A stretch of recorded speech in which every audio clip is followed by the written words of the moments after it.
Fíjate qué remolino.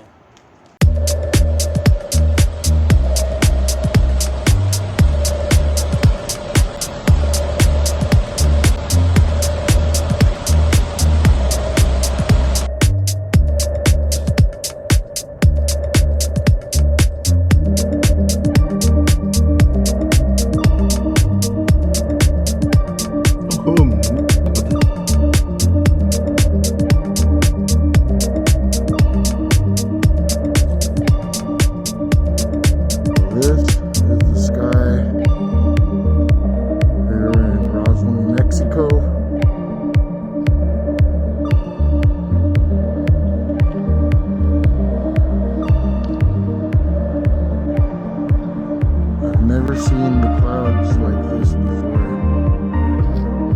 I'm not sure if it's due to smoke from the fire in northern New Mexico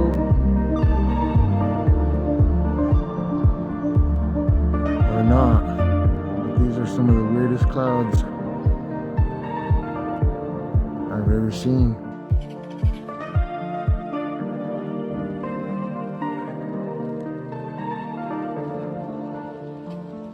ليكو الله أكبر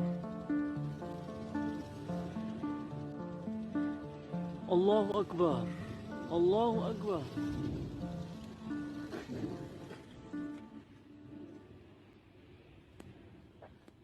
الله أكبر شوف شوف شوف شوف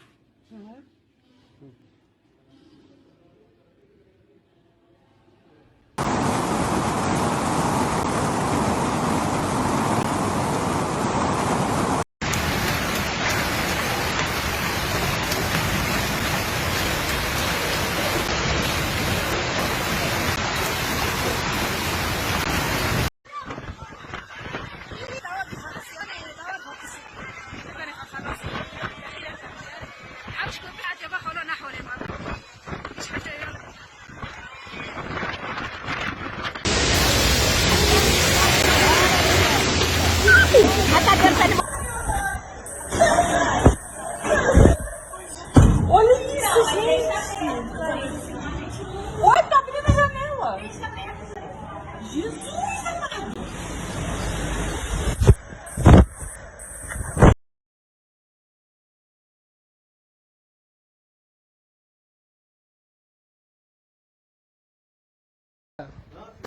مخبلات انت تكلكني فيها ترى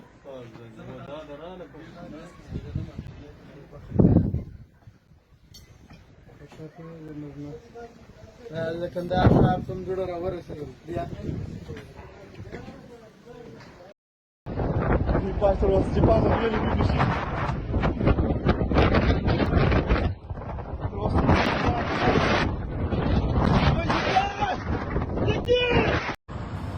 Estoy pidiendo un deseo.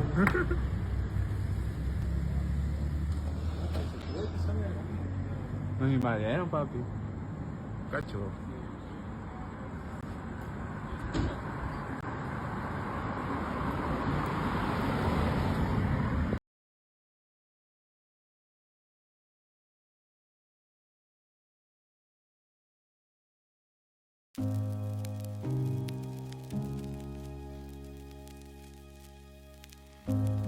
Here is evidence that the topology of the world is not the topology that we ordinarily see. That is, we see things as separated by a certain distance. We walk across a room and we think, well, we've left the far wall of the room behind us and so forth. But there's an attempt to say, well, maybe things that from our macroscopic point of view appear to be widely separated in space, like New York and Chicago, just to take two macroscopic examples, from a microscopic point of view might actually be contiguous in touching one another.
So, what is biogeology? It's a paradigm-shattering revelation, and everything that we know about geology and the layers of strata and the timeline of when things happened, all of that has to be revisited and revamped because it's based on erroneous thinking. This is an open source investigation. We need people to participate by comparing more results and conclusions, because it's always good to question what you've been told, especially now. Thanks to all the people sharing on the internet and social media, we can see far too many correlations to just keep dismissing them as coincidences. My theory is that when you find iron ore, and especially when it's attached to limestone, that what we're looking at is the red blood that is rich in hemoglobin, which contains iron. That's as opposed to the venous blood, which is the purple blood, which doesn't have the same quantity of iron in it. And so you can see, the underside of that. This has a very fleshy look to it. Wow. Take a look at this trabecular bone and compare that to this. This is rock that's found on the top of the mountain. This is a real good example of the Swiss cheese trabecular bone. You see multiple channels, and here there's both iron ore and the reddish earth that's coming out. Now some people might think that the earth has been packed in there because of flooding, but I've shown in other videos that there are larger rocks, which we'll look at one in a moment, that chunks of the rocks have broken off, exposing channels inside the rock with the reddish earth oozing out of the channel. Yeah. So that kind of debunks that explanation. But this has been fractured or broken, and so has this. But on the other side, you see these micro blood vessels. So as the tissue has been broken, then the iron ore accumulates. If you look down in here, you can see all of these smooth, curved passages, and there's channels, and those channels become smaller channels. You can see the remains of the reddish earth. It's all the way up here. The iron ore is caked throughout the channels. Okay, but if we look over here, you've got a block that's about 3 foot, and then you have this massive hole here filled with, guess what? Reddish earth, right? Isn't that strange? And you'd expect that red earth would be at the bottom.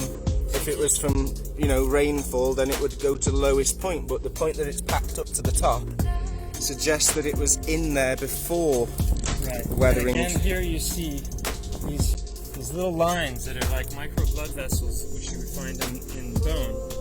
In cortical bone, you're going to have a thick, compact bone with occasional channels going through it, and that's what you're seeing. And then here, if you look down, you can see there's a big channel here. And then the thing about blood vessels is they're fractal in nature, like trees, right? You have a trunk, and then you have a smaller branch, and a smaller branch, and a smaller branch. And so that's what you're seeing, is this big one opens going up, into smaller, and then it goes into smaller and smaller ones. So explain that to me through erosion. And how come these ones are going down, and this one's going horizontal? You'd expect them to follow a bit more of a suit, a bit more of a pattern. So you'll find stones that are kind of a combination of the two. I call them transition stones. So you've got the trabecular bone that's becoming cortical bone. Yeah. That in between. So you'll find one side has thick, non-vascular stone, and then the other side has the Swiss cheese. Here we can see the blood flowing through bones in all directions, thoroughly down the centre, and blatantly much less in the dense outer layer.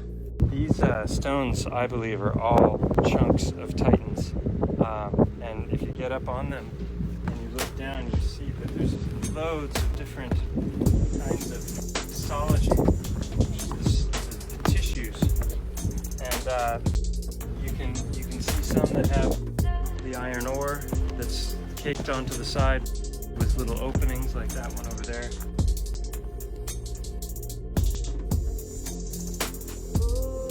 So what is it you just noticed? I noticed that this rock looks like a lung. Yeah. Like the structure out of a lung, and you see Spongy. here.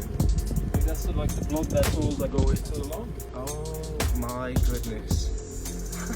Another thing about karst, or more specifically limestone, is that the official explanation in mainstream geology about how limestone forms is that it's actually comprised of mollusks, coral, shellfish, and skeleton, and that has all been compressed under the sea floor for hundreds of millions of years, creating limestone, and then that limestone is pushed upward through tectonic activity and then eroded by water and wind and rain. Yeah. And so it's very interesting that even according to mainstream geology, this is officially made of bone. Ancient alchemy, red mercury, gold, garlic, and a mirror, so let's talk about it. Red mercury in gold is it the key element behind the ancient technology of these advanced architecture? As we can see here, red mercury is repelled by garlic and attracted by gold magnetically. When a mirror is placed beside it, colorless in the mirror, it has no reflection, it gives off free energy, overheats the metals that it comes in contact with. Many electronic valve devices have RM ampules found in the throat of the ancient Egyptian mummies, so it has healing prosperities, it has health benefits. Is it vampire blood? Well, no, it's red mercury. The whole vampire blood repelled by garlic and them having no reflection makes a little bit more sense now. So we know these ancients used red mercury, gold, copper, and iron. So if we have copper and iron in our blood, is it possible that these controllers have red mercury or some blood magic with alchemy? It has many uses and generates a power field on its own. It could have been used to power the ether, plasma devices, generators, power sources, frequency boosters. Let's talk a little bit more about how it's extracted. So cinnabar ore is crushed and heated to release the mercury as a vapor. The mercury vapor is then cooled, condensed, and collected. And according to the narrative, they used the red mercury for nuclear war. Well, of course they used it for evil because that's what they're known for doing. And at the same time, they say these experiments that are conducted are hoax. The further back we go, the more advanced these people were. I mean, they were true alchemists, but of course our knowledge was erased and forgotten. There's other experiments conducted with mercury using it as a signal booster, receiver, and transmitter, so it's possible they used it as part of the airship power as well as the electric vehicles, and possibly the wireless trolley cars that they had. So next I'm going to be looking into groups of people, including the Vatican, and see the relationship that they have with red mercury. It might be hard, but let's take a journey into the past and see what groups of people are associated with red mercury, as well as the controllers' homes, castles, and palaces that they currently own today. Let's look at the top of these buildings and also pictures of the inside of these homes. Let's see what they've been up to all along.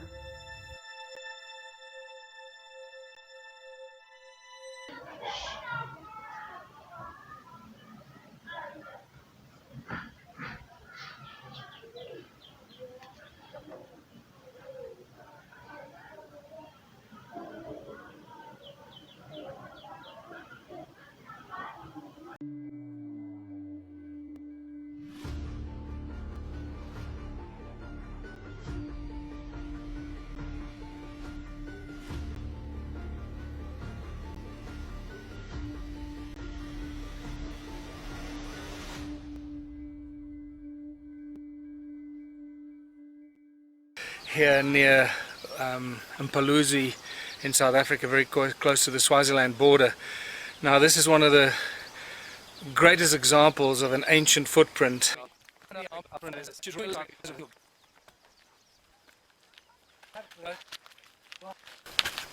This is just beautiful.